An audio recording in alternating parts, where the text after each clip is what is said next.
everyone. Holy, that's thank you for joining us this afternoon. I am Lynn Van Gorder with Internet 2 and Network Services, and I am here to introduce Jeff Letourneau and Shelly Knight with the American Indian Higher Education Consortium to discuss tribal college and universities cyber infrastructure facilitation. So, yes. Take it away. Thank you. Good afternoon, everybody. If you're sitting over there, we can't see you by the podium, so if you want to be seen, come and join the group. So, as she said, I'm Jeff Letourneau. I am the cyber infrastructure technical expert, as they call me. 2 months on the job. You can't use the word expert yet, but I'm there. And if you're not here for the Cyber Infrastructure Facilitation talk from us, stay, because it's going to be fun. All right, next slide. Overview. This is what we're going to be covering here in our talk. What we thought would be of value to some of you all is a bit of an introduction and background history of AIHEC itself, the TCUs, the tribal colleges and universities, and then going over the various initiatives and best practices and whatnot that we're working with the TCUs on. Okay. So, next slide. Here's the cyber infrastructure team up on the screen. We're led by Wendy Huntoon. She is the PI on the CC STAR grant that's the facilitation work is being done under. I introduced myself. I'll let Shelly introduce herself. Yeah, hi. Hi, I'm Shelly Knight. I'm the Cyber Infrastructure Facilitator. I joined the team about a year ago, and prior to actually working with AIHEC, I worked for one of the tribal colleges, and I also was an AmeriCorps Vista, Tribal Vista member with that college before working in their extension program. So that's how I came to know AIHEC, is through that Tribal Vista program. And my background uniquely is in American Indian Studies, which helps inform my side of the work, the facilitation work. Excellent. As you see, the fourth member of our team is Alex Grandin. He's the coordinator for the team. Wendy and Shelly and I were talking earlier today.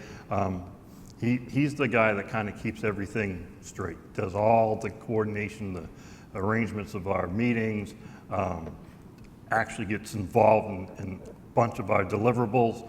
I've been very impressed with him. We have others that work with us on a part-time basis. We have John Moore working with our strategic planning initiative, and we have Bill Ballant. Yeah. I just call him Bill, so. As a two-month guy, I got a lot to learn. He's working on our cybersecurity policy development initiative with a number of the TCUs.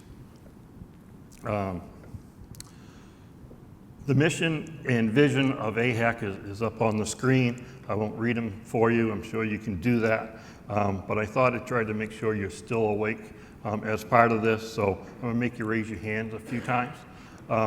First of all, before this event this week, how many of you have heard of AIHEC? Raise your hands. A good number. All right, excellent. How many of you have tribal college or university in your state? A lot fewer hands, interesting. Okay, I couldn't raise my hand either. I'm from the state of Maine. There aren't any tribal colleges or universities east of the Appalachian Mountain Range. The other part I thought I'd cover here is give you a sense of AIHEC in general. AIHEC is an organization that was formed in the mid-1970s, so it's been around for a little while. Initially was focused on being interfacing and advocating to the federal government on behalf of the tribal colleges and universities. The board of directors is made up of the college university presidents. So there's a direct tie to the TCU leaderships. Since those days, which have been a few, AIHEC has really expanded its role, provides a lot more in terms of initiatives and focus areas, I guess I'd call them, to the tribal colleges, be it in STEM education, cyber infrastructure, that's us, student success programs, programs around sovereignty and native languages, and a few others. So it's really responded to the TCU needs as they have developed or changed over time. Want to add anything to that? No, that was perfect. All right.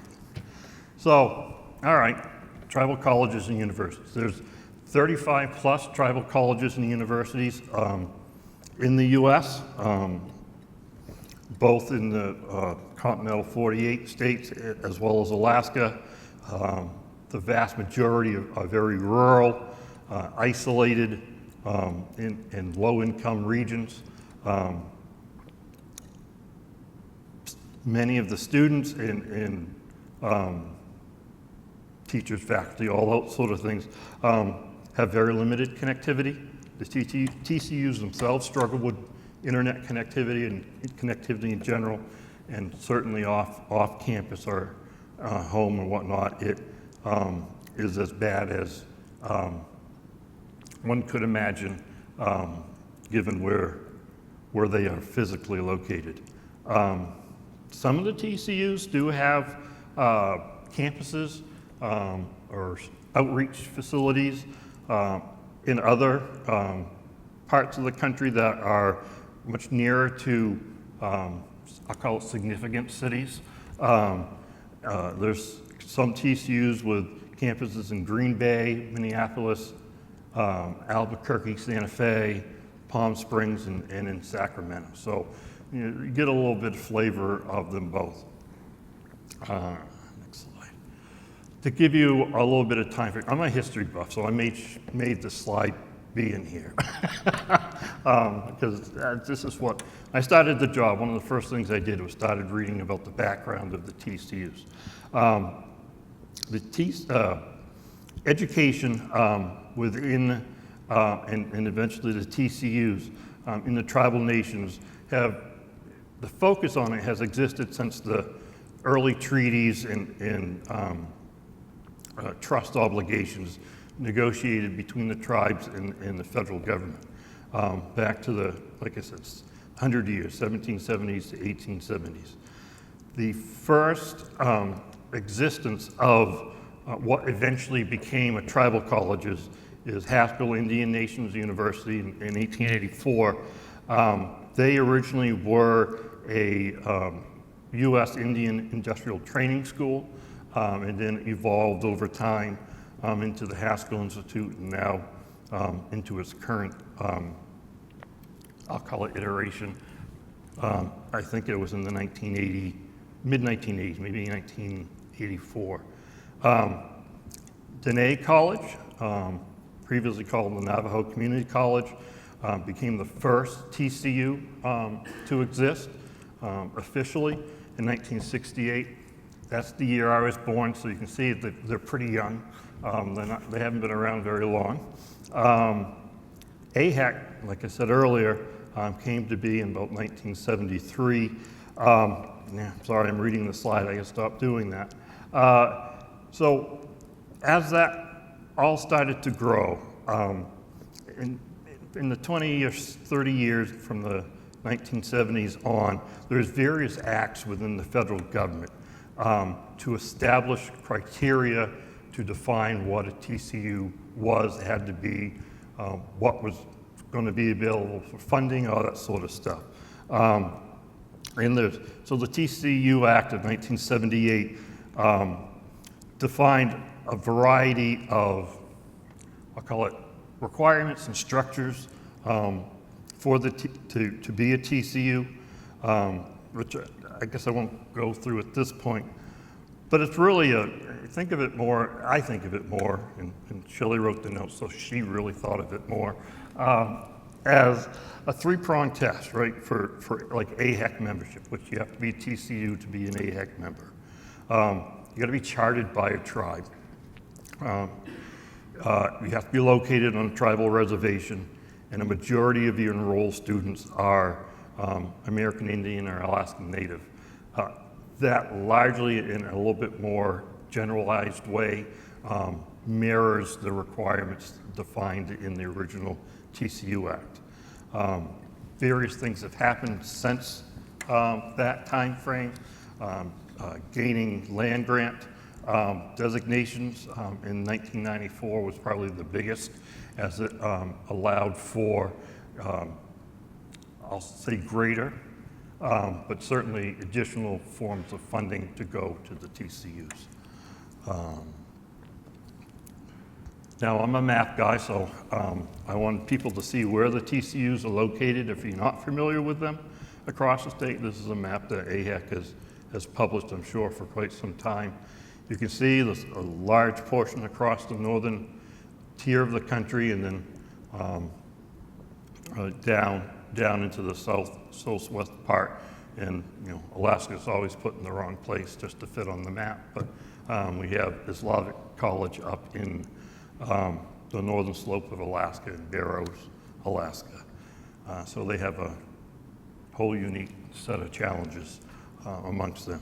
And lastly, a map that is probably more recognizable to many of you. This is a map that the Quilt published that shows the locations of the TCUs and currently which RENs, that connect one or more TCUs. One of our efforts is to try to facilitate that connectivity of TCUs into the most logical, I'll put it that way, REN, to get them connected into the community. I'm going to do this last one, and then I'm going to hand the slides over and the clicker over to Shelly here. To give you a sense of other stats for the TCUs, they range in size from 103 to 1,800 student body count. That's based off of some 2023 numbers. So quite small, it's really, is my point in providing that. Give you a sense of what their offerings are. The x-axis is the number of TCUs that offer either certificates, associate's degrees, bachelor's, and whatnot. All of the TCUs provide associate's degrees, and then some subset offer the other various degree programs. They're all, like the old saying people use, if you know one TCU, you know one TCU, right? They're all, while they have common themes and common challenges, they're all very individual. They're all very, very unique in their missions and goals and how they're trying to meet the needs of their community. Similarly, thank you, we try to be much the same, where we take our initiatives and try to gear them, tailor them to the individual TCUs. As you'll hear Shelly explain with the various initiatives we have going on today, they certainly all have specific goals and themes and certain amount of I'll call it cookie cutterness to them, but then we take that and then we try to tailor that to the individual needs of each TCU. And with that, I'm going to, I left one slide. You can do one slide on the TCUs and then go on. All right, perfect. Well, so yeah, one of the things I want to point out too from the chart you saw of the degrees, want to do a shout out to Navajo Technical University for offering the first PhD program and I think the name of the doctoral program really reflects what I'm going to talk about on the TCU missions. It's a Doctor of Philosophy in Diné Culture and Language Sustainability. I think that degree program name alone kind of reflects that the way indigeneity, indigenous knowledge, traditional systems are truly embedded in the curriculum. And to add to some of the background of TCUs, you know, the initial need coming from needing to reclaim tribal education sovereignty to strengthen it following the Indian boarding school era. So this is truly important thing for a TCU to be able to provide that education to students. Not only a place where students are going somewhere where they see other students that look like them, because we hear that a lot from, that's, you know, it's great when a student can go to a school and see other students that look like them, but to not only look like others, but to really be themselves in those places, to see themselves in the curriculum, to be able to submit a paper about their heritage. I remember my aunt telling me stories about how she'd submit an English paper in school and her teacher gave her an F because it had a native narrative to it, and she did not want that, you know, so really getting a lot of pushback from her teachers, whereas TCUs are a place to celebrate that. And for, you know, a lot of students, you know, some of them are relearning some of their heritage and their roots and their language. So to have a place where, you know, their assignments are actually instructing them to do that, to follow their heritage, to learn about their connections to the land. It's just, it's so powerful, and I think that's what truly makes TCUs unique. And it's in the missions, right? So all the TCUs are different, but they're all very mission focused in making sure the curriculum is culturally relevant and also responsive to the community. So a lot of the curriculum is also place-based, making sure that there's an understanding of the communities the TCU serves. So again, responsible missions and sustainable plans too.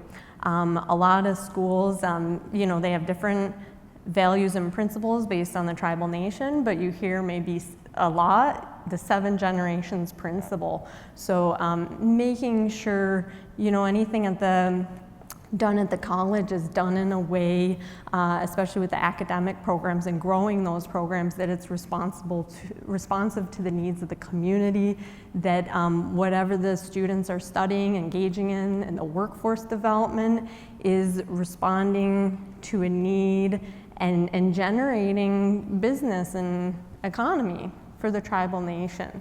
So that's really important. And some schools, you know, are particularly great at putting sustainability in everything.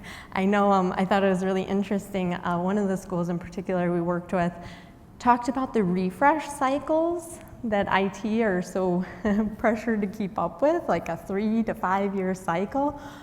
Yes, we know technology updates quite quickly, but is it reasonable and sustainable to always refresh everything after 3 years or something like that, right? So actually thinking about, well, what does our traditional knowledge system tell us about these practices? Is that something we should do? And things like that. So that's an example.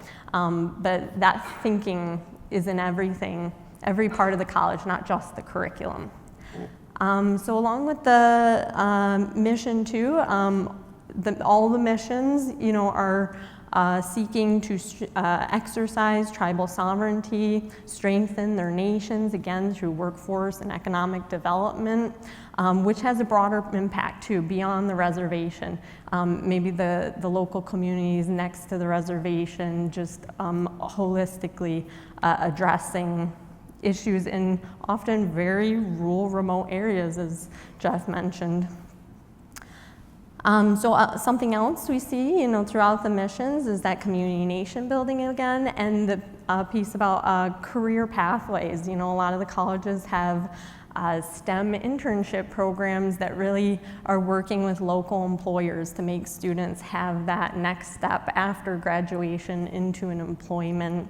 Oftentimes it's with maybe the tribal natural resource management offices, making sure they have the GIS skills and skills in using ArcGIS to be really prepared for some of those jobs that help their tribal nation and have that really big impact.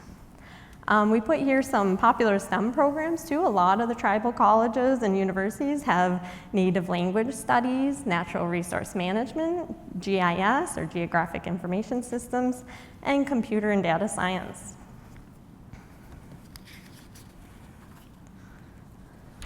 Okay, so now we're going to kind of transition into, background of where our funding comes from as a cyber infrastructure team. We have an NSF CC Star Campus Cyber Infrastructure Award. It's a 5-year engagement, about a $5 million project to support the cyber infrastructure at TCUs. We have some deliverables that I'm going to go into more depth with in a bit, like communities of practice and groups, cyber teams, policy development, proposal development, workforce development. A lot of these areas we engage with the colleges in. And so you can see on this slide, this is how much our team engages with the colleges. The 35 TCUs, they participated in 25 of our initiatives, so really great engagement that keeps growing because we've really seen that from one initiative leads to another initiative very nicely. So the average TCU has participated is in 7 initiatives with us, and all TCUs have participated in at least 2. 82% of TCUs participate in 5 or more initiatives. And here's our first example of one of our initiatives. So how many people here, raise of hand, either organize or part of a community of practice? Yeah, quite a few hands, okay. And how about working groups? Yeah, awesome. Yeah, so I think you would probably agree with me that there's a lot of value to sharing knowledge with each other, to sharing best practices, kind of troubleshooting issues together, and one of the things we like to do in particular, I think others do as well, is create a handbook too from those groups. So every time our working groups meet and there's a question, we put the answer in the working group, and it builds over time and becomes this guide where new members can even see kind of how the working group has evolved. And with this guidebook too, we're pointing them to other resources, and also, people often ask, especially for our esports working group, what equipment are you purchasing, right? That can be a big battle in itself, is what do I buy? Where do I get started? So these handbooks are a way to kind of share from the different colleges, this is what we're purchasing, and this worked, this does not work for a college our size, or those types of tips and tricks.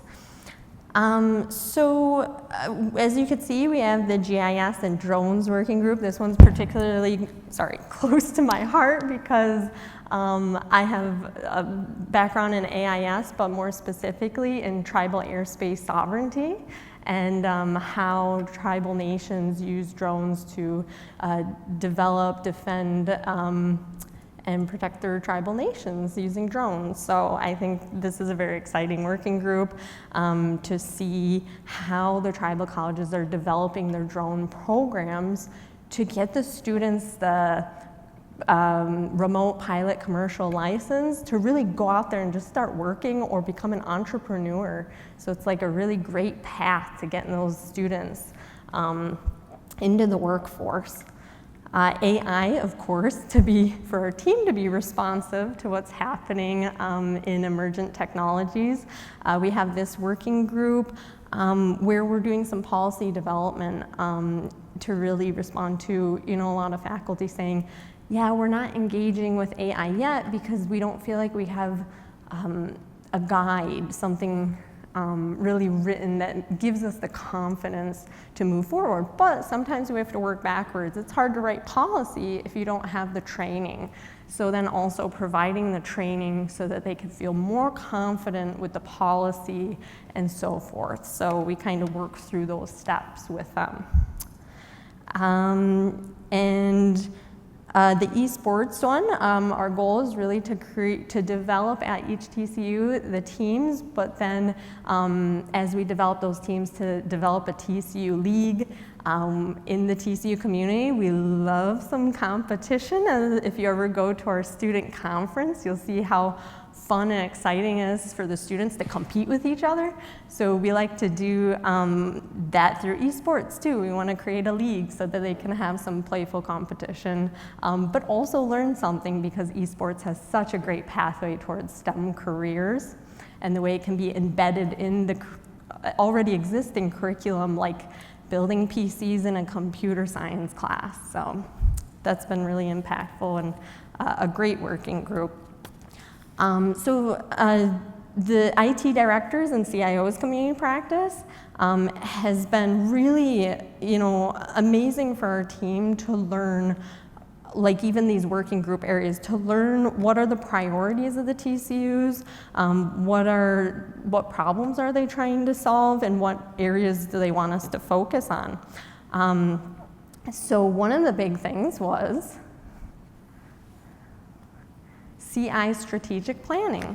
So this is another initiative of ours where we want to help them engage their stakeholders, because I think, it's been said in other talks too, right, that sometimes the IT and faculty aren't talking to each other the way they want to. So we help them with that communication. And from that, we actually learn that there's other initiatives we can kickstart, because we're hearing that, the faculty want this, and more high throughput computing capacity, or they want federation, and then helping them get those resources. Another huge thing CI planning does is really just helps everyone see IT more strategically, and is a crucial asset on campus, and get them to the table so that they have a bigger voice, especially when it comes to budgets and all those areas. I'm going to say one of the things that I've noticed in my short time with AIHEC and with the strategic planning, it starts getting, for many of the TCUs that we've been dealing with recently, it's getting them thinking beyond the current calendar year, the current academic year, starting to think not only 3 to 5 years out where they feel they need to be able to bring things, but also how to communicate that well with their administration and integrate it into the campus's strategic plan. IT tends to be a rather capital-intensive area, and often find that not just with TCUs, but in general, technology is not well incorporated into the capital plans of an institution.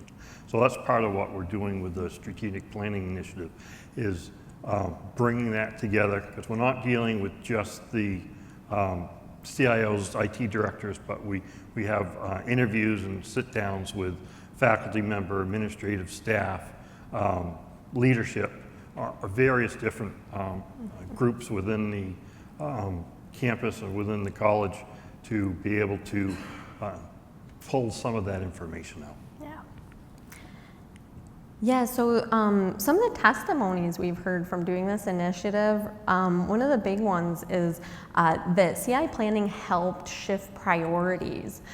Things like cybersecurity, where maybe they weren't a focus or concern to administrators and leadership, but it was to IT, even though, as we know, every stakeholder has a bit of a, should have responsibility in safeguarding data. That the planning really brought that to the surface and really got people talking about their plans if there were attack, or how did they really reinforce tribal data sovereignty too? How do they put that into policy and into practice? So one of the quotes I have here too is like an IT director saying, you know, we needed help with stakeholder engagement too. Again, wanting assistance with talking to faculty and asking the right questions, because sometimes it was hard for them to talk with faculty and find out what kind of technology they are using in the classroom. Sometimes the language they use were very, very technical, and the faculty also, you know, a lot of them being technical, but just kind of looking at teaching and learning from a different perspective. It just made it difficult for them to communicate. So then we come in and kind of try to help facilitate that conversation.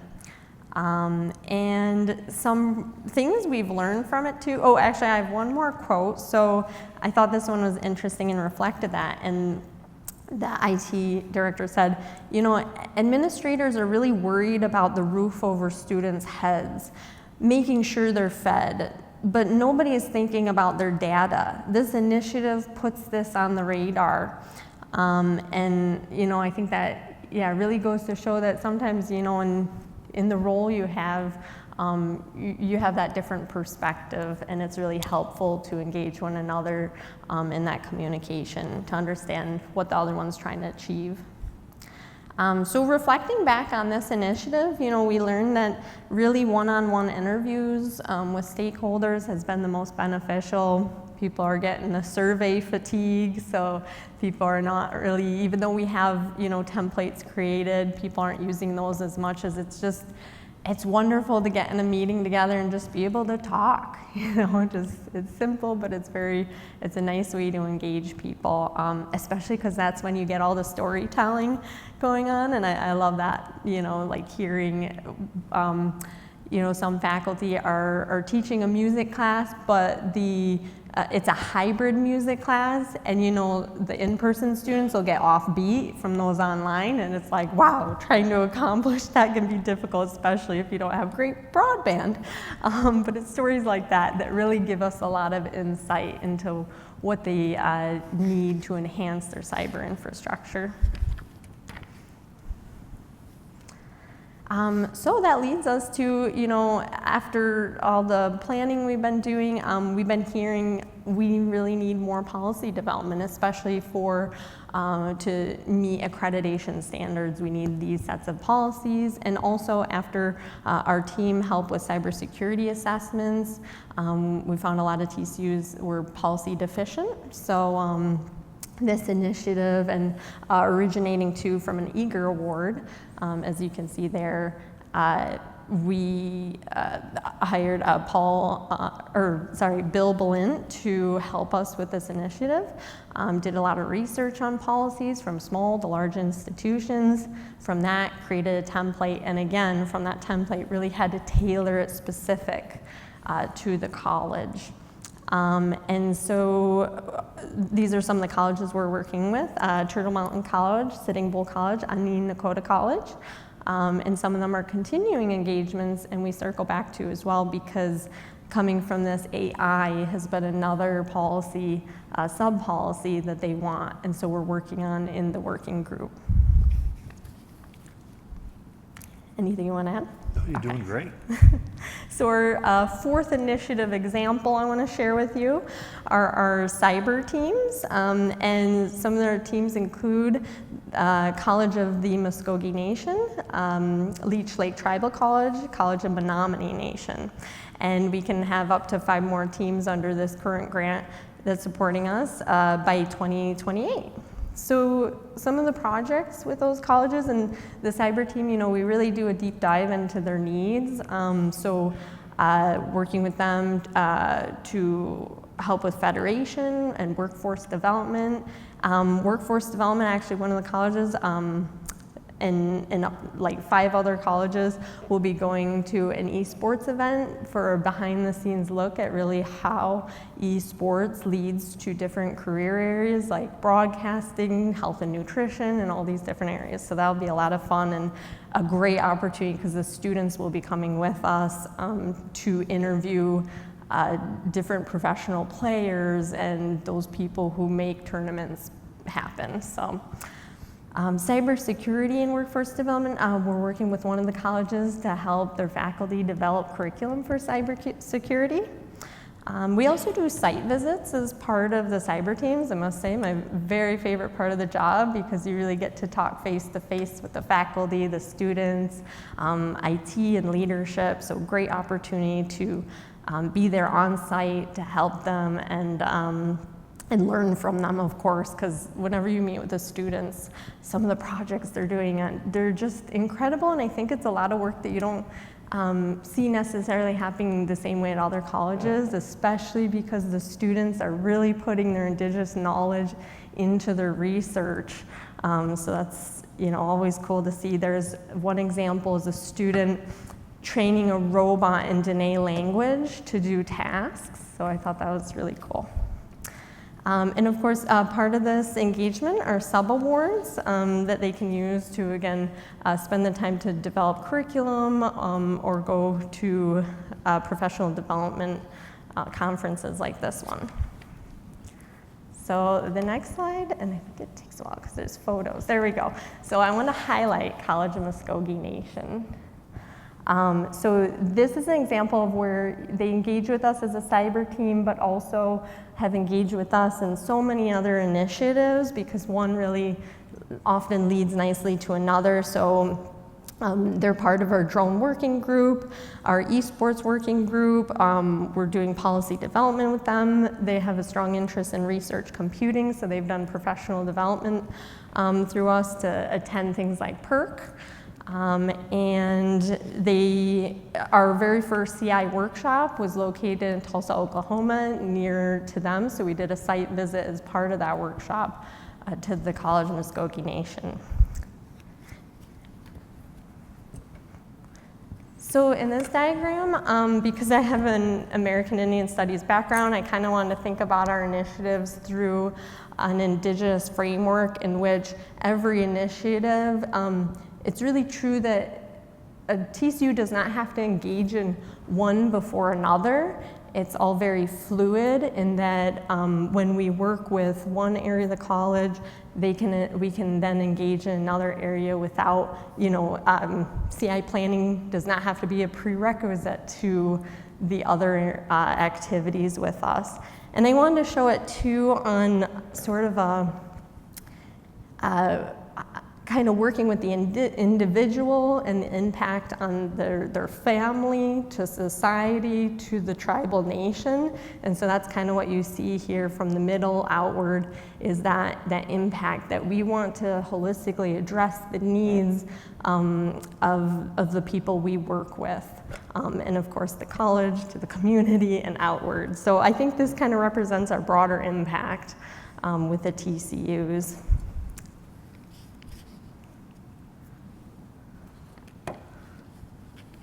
So some things we're hoping you can take away from this session is really to be more familiar with AIHEC and what are the TCUs.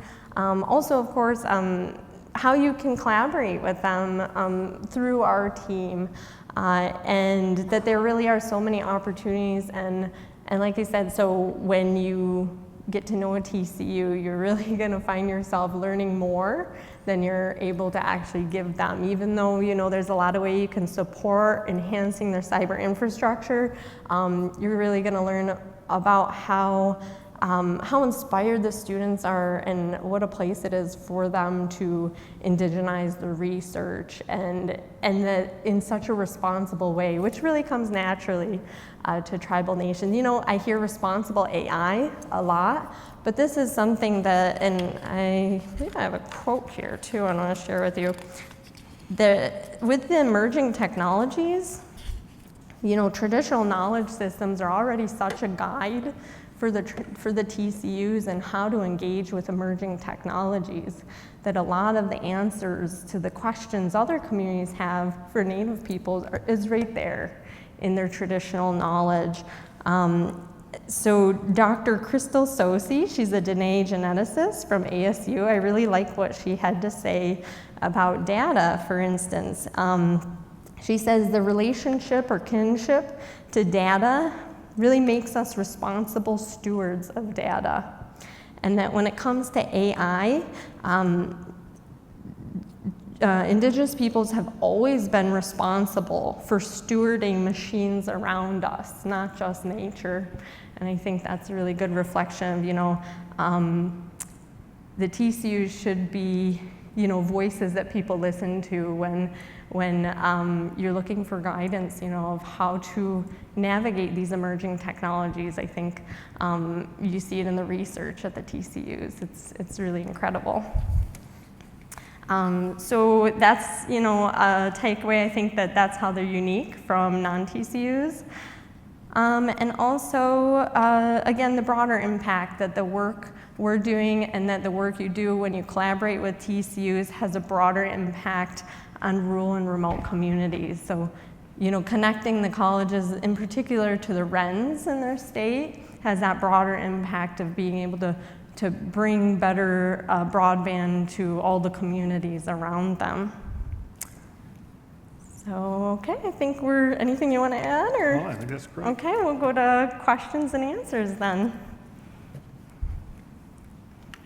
Oh, and I have a QR code here too, because we'd love if you could give us your feedback. How relevant is, AIHEC and the TCU's work? How relevant is to the own work you do? And also, if you could maybe leave a comment of, if we're fortunate to get accepted to come back next year to present, what would you like us to either dive deeper into or to learn about the colleges? Maybe it's you want to know more examples of the research the students are doing at the TCUs. That's something we'd be happy to hear you share what your thoughts are. If anyone has any questions, if you could step up to the microphone. And if no one has any questions, I have plenty.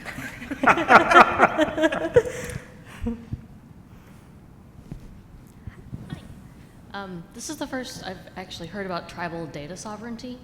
I'd like to find out a little bit more about that. And is there anything that we at Internet 2 and at the RENs across the country who may play a role in connecting tribal colleges and universities, is there anything that we can do to assist or be more aware of that? Do you want to tackle the second question, or? Well, it's interesting that you asked that question. One of the TCUs that we're working with right now is the Southwest Indian Polytechnic Institute. Yep. I know the acronym, CITI. I'll get there. There's 35 of them. I got to learn them, all the full name. Working with them right now to their connectivity is through BIA, Bureau of Indian Affairs. That has challenges that come along with it. So one of the things we're doing is trying to get them connected to an RNE network. Well, I'm from the Northeast, they're in the Southwest, so, I've got some surveying, I guess I call it, to do to see what is possible, what is available. We've got a couple different, I'll call it nearby RE networks that have expressed a willingness, I'll call it, to interconnect. But it's been to be quite honest, quite the slog to get there, because I started that almost day one, and we're 2 months in to it all. In any sense, I think that's typical of RENs. Having run one for 20 plus years, I know it is. We are not geared like a commercial entity where somebody asks for a quote, you kick one right out, you're just driving that. You're more there to be of assistance, right? Which often also means it takes time. So I think that's part of it is being aware that, and everyone is, better or worse at this, that it's not just the R1s that really benefit from being part of the community, and doing whatever one can to get these TCUs connected is going to bring great value to the community. So. And I think, so was your other question about tribal data sovereignty?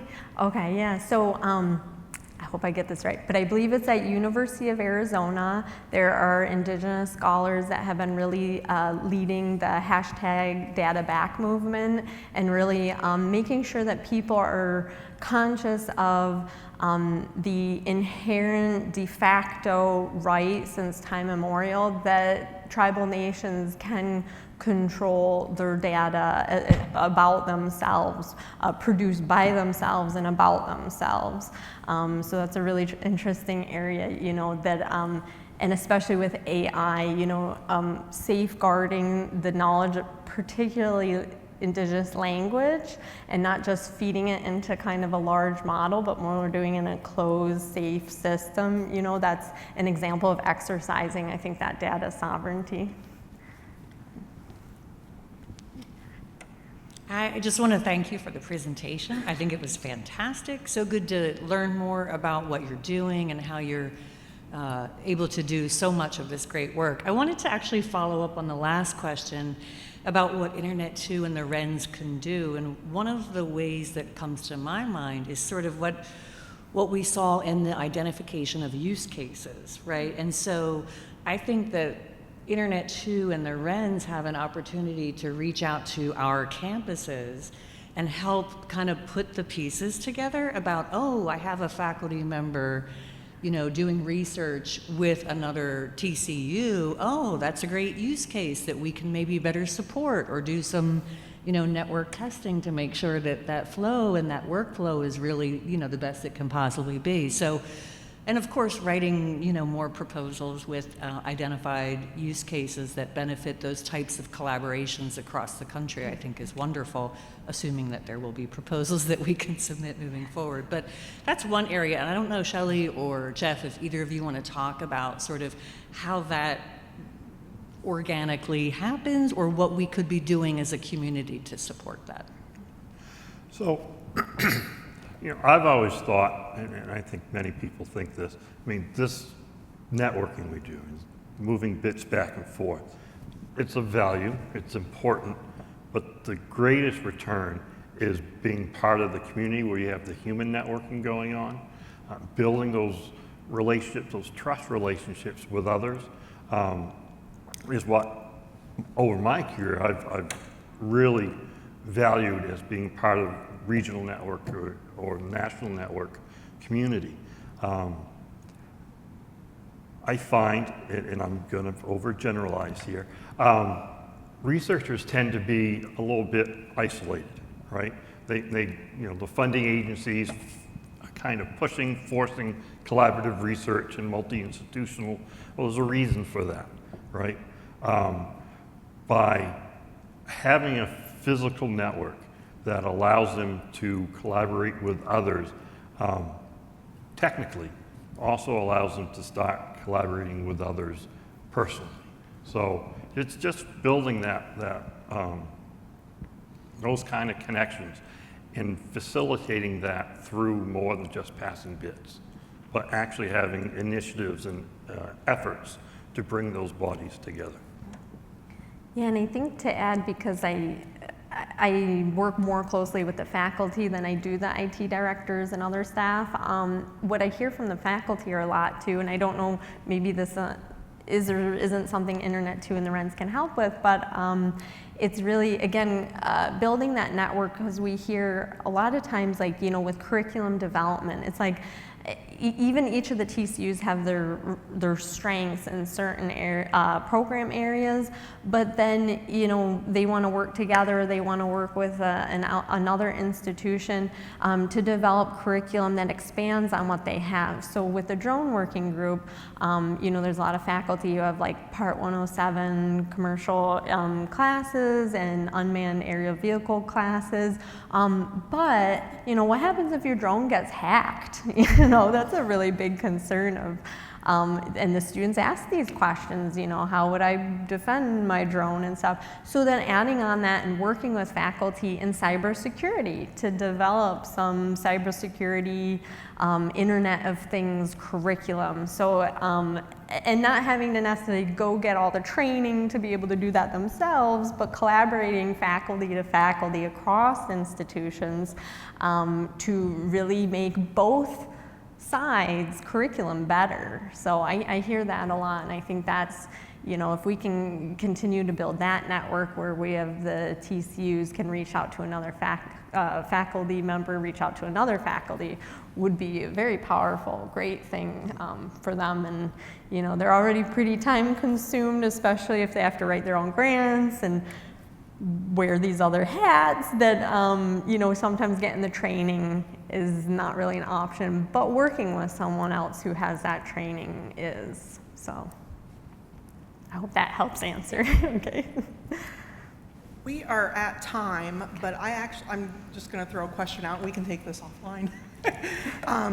But as far as the TCUs and the students attending, do they all live on campus, or do they live, you know, where do they reside? And the reason I ask that is the broadband issue with the campus itself, or getting fiber to the home for the students for when they're, you know, outside of the classroom?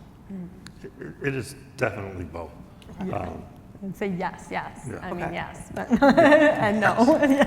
Connectivity, Yeah. I mean, just like any part of rural America, connectivity has always, since you wanted the connectivity, it's been an issue. There just isn't infrastructure in many parts of the country, and certainly where the reservations are, it is just that much more worse. So there was a bunch of programs as part of the CARES Act and whatnot around NTIA and in the tribal governments, less so directly to higher ed, TCUs, whatnot. But they did benefit from some of that. Not nearly enough. I mean, it's not enough investment being made. So it's always a challenge for, I call it the remote student, right? The remote student may just, you know, not be all that far away, but being able to participate. First day there, I met with Robert up at the Slavic College in Barrows, Alaska. They have a service by undersea fiber cable that was cut back in December, and started working with him, talking with him, trying to figure out, all right, and he's done incredible work. So it wasn't a lot we could help with, but, you know, pulling together multiple Starlink accounts so he can get enough connectivity without exceeding too much on any one of the account, because it's all metered and through, you know, total data used billing, and, you know, billing that. I remember, and it was many years ago, when I was excited that you could get a megabit per second for $1,000 a month, and that was like 30 years ago. That's what they pay today. So Yeah, services up there are just astronomical. incredible. So they're unreliable and very expensive, just what you want. So just dealing with those kind of challenges. And they have 7 villages in their area that you can't get to other than by plane. So there's usually microwave links that are linking them together for their broadband connectivity. So it's really a challenge that the TCUs aren't going to solve. I mean, it's not up to the TCUs to solve that. But how do you work within that environment? And some TCUs, you know, do have student housing, but some don't. And some of the ones that don't, it's like a 45-minute commute from their house to the campus. And a lot of times, you know, the campus has actually pretty good internet that the whole community is coming to sit in the parking lot and use the Wi-Fi and stuff, or they're coming to the community library to use the Wi-Fi. So you see some of that as well. And again, like we said, you know one, so it's different everywhere. But yeah, this also reflects how a TCU truly is a community college or university, and that it serves the community in so many different ways, in particular with internet connectivity. Well, we are definitely over time, so thank you very much for coming today. And you have their email addresses if you have further questions. And if you have a few minutes, I'd like to continue our conversation. So thank you so much for coming. Thank you. you. Now